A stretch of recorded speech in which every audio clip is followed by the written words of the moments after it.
ಇನ್ನು ನೀವು ಕಾನೂನು ಅಂತೂ ಕೇಳಲೇಬೇಡಿ.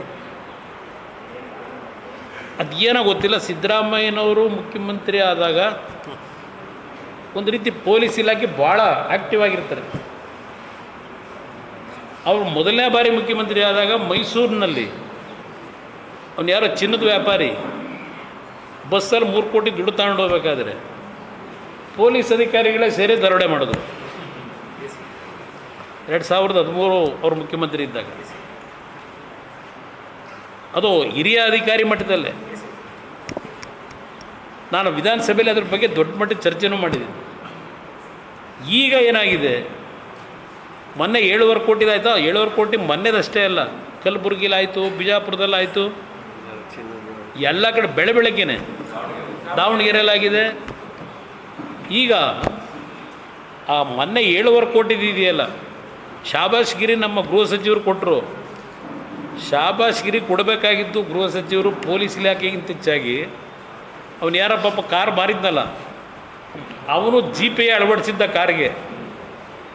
ಆ GPA ಅಳವಡಿಸಿದ್ರಿಂದ ಆ ವೆಹಿಕಲ್ ಎಲ್ಲಿ ಹೋಗ್ತಿದೆ ಏನೋ ಇವ್ರಿಗೆ ಮಾಹಿತಿ ಸಿಕ್ಕಿ ಹಿಡಿದ್ರು. ನಮ್ಮ ಪೊಲೀಸ್ನರದೇ ಸಾಧ್ಯ ಇಲ್ಲ. ಆ 7.5 ಕೋಟಿ ಕಳ್ತನಕ್ಕೂ ಪ್ರೇರೇಪಣೆ ಯಾರು? ಒಬ್ಬ ಕಾನ್ಸ್ಟೇಬಲ್ ಅಂತ ನೀವು ಹೇಳ್ತಾ ಇದ್ದೀರಿ. ಅಲ್ಲಿಗೆ ನಿಮ್ಮ ಇಲಾಖೆ ಎಷ್ಟರ ಮಟ್ಟಿಗೆ ಕಳ್ಳಕಾಕರನ್ನ ಹಿಡಿಯತಕ್ಕಂಥದ್ದಕ್ಕೆ, ಜನಸಾಮಾನ್ಯರಿಗೆ ರಕ್ಷಣೆ ಕೊಡಲಿಕ್ಕೆ ನಿಮ್ಮ ಇಲಾಖೆ ಕೆಲಸ ಮಾಡ್ತಿದೆ. ಇನ್ನು ನೀವೇ ಪ್ರತಿನಿತ್ಯ ತೋರಿಸ್ತಾ ಇದ್ದೀರಿ. ಅದೆಂಥದ್ದು ಪರಪ್ರಗ್ರಹ ಒಂದು ರೌಂಡ್ ತೋರಿಸಿದ್ರಿ. ಯಾವನೋ ಟೆರರಿಸ್ಟ್ನೂ ಗಡ್ಡ ಗಿಡ್ಡ ಎಲ್ಲ ಬಿಟ್ಕೊಂಡು ಅವನಿಗೆ ಫೋನ್ ಕೊಟ್ಟಿರೋದು, ಅವನ ಆಟ ಎಲ್ಲ ತೋರಿಸಿದ್ರಿ.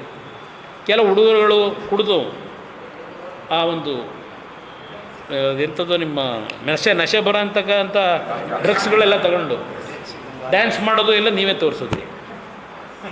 ಅಲ್ಲಿಗೇನೋ ನಮ್ಮ ಗೃಹ ಸಚಿವರು ಹೋದರು, ಅದೇನೋ ಯಾರ ಮೇಲೂ ಆ್ಯಕ್ಷನ್ ತಗೋತೀವಿ ಅಂತೇಳಿ ಯಾರೋ ಒಂದಿಬ್ಬರ ಮೇಲೆ ಆ್ಯಕ್ಷನು ತಗೊಂಡ್ರೇನು. ಆಮೇಲೆ ಮತ್ತಿನ್ನೊಂದು ಸ್ವಲ್ಪ ದಿವಸ ಆದಮೇಲೆ ನೀವೇ ತೋರಿಸ್ತಾ ಇದ್ದೀರಿ. ಪರಪ್ಪನಗ್ರಹದಲ್ಲಿ ಡಿಸ್ಟಿಲರಿನೇ ಓಪನ್ ಮಾಡಿಬಿಟ್ಟವ್ರೆ.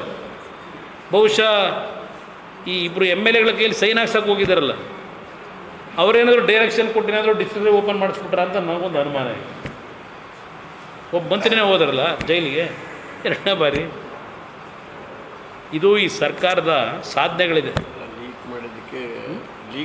ಎಲ್ಲ ಬಾಟ್ಲೆಲ್ಲ ನೀವೇ ತೋರಿಸ್ತಾ ಇದ್ದೀರಿ. ಎಲ್ಲ ಪ್ರಿಪ್ರೇಷನ್ ಹೆಂಗೆ ಮಾಡ್ತಾರೆ, ಯಾವ ಹಬ್ಬದಲ್ಲಿ ಯಾವ ಕ್ವಾಲಿಟಿ ಕೊಡ್ತಾರೆ, ನೀವೇ ತೋರಿಸಿದ್ದೀರಿ. ಇದು ಆಡಳಿತ ಇವ್ರದ್ದು. ಇದಕ್ಕೆ ಮುಖ್ಯಮಂತ್ರಿಗಳ ಜವಾಬ್ದಾರಿ ಇಲ್ಲವೇ? ಯಾವ ಮಟ್ಟದ ಅಡ್ಮಿನಿಸ್ಟ್ರೇಷನ್ ಕೊಡ್ತಾ ಇದ್ದೀರಿ?